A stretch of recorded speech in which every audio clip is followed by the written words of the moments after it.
And like you heard from Wang Xinye, one of the key things lawmakers have done this morning is vote to abolish the re-education through labor system. It's commonly known as laojiao here in China. This comes as the standing committee of the NPC wrapped up its bi-monthly meeting just this morning. The re-education through labor system, it dealt with minor offenders whose crimes did not warrant court proceedings. All laojiao sentences will end when these changes come into effect. The resolution noted that for over 50 years, the laojiao system played a historically important role in safeguarding public security, maintaining social stability, and correcting illegal behavior. It also says that improvements to the legal system here in China mean that this historic mission of laojiao has been completed, and therefore they're voting to end it. All right, the system has been in place for many years, many decades, often inviting criticism from certain quarters. Let's try and get a sense of what this story means and how important it is. For more insight, we're joined by Victor Gao, our current affairs commentator. Give us a sense, now that the system is being abolished, they've voted to abolish this system, is there a sense of why that's being done and why the system was so bad for China in the first place? Well, we need to put this in historical perspective.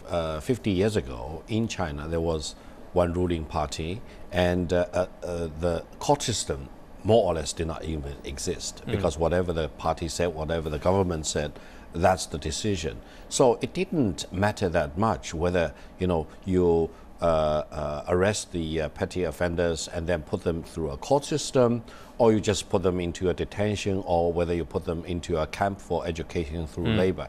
The significance of differentiating these different methods was very, very limited. However, over the past 35 years, China is more and more deeper into this reform and opening up to the outside world. Yeah. And I think the legal system and the rule of law concept have been more and more important in China. Therefore, if you arrest someone or put him or her into a labor camp to be educated, let's say, without going through a court system, without due process being applied, that's a violation of human rights.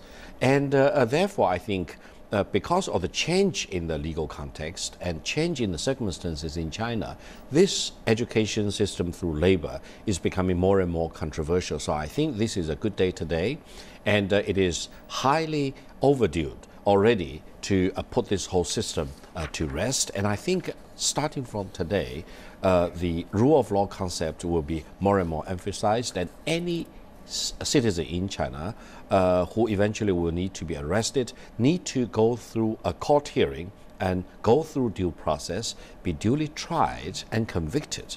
That will be the normal process. No one should be deprived of his or her rights without due process in China. And that is basic, isn't it, in building a fair and transparent legal system. I'm going to come back to Mr. Victor Gao in just a moment. One of the other decisions that they've made this morning, given the final stamp of approval to, is the decision to abolish the country's re-education through labor system. They've also decided to ease the one-child policy, and that is something that affects a lot of folks here in China. The resolution was adopted just this morning. It's equal to a legal document here in China. What it says is it allows couples to have 2 children if either parent is an only child. It entrusts provincial congresses and their standing committees to make the call on how to implement this new policy. Easing of the policy was proposed earlier back in November at the end of the 3rd plenum of the Communist Party of China. The one-child policy has been in effect here in China for the last 30 years.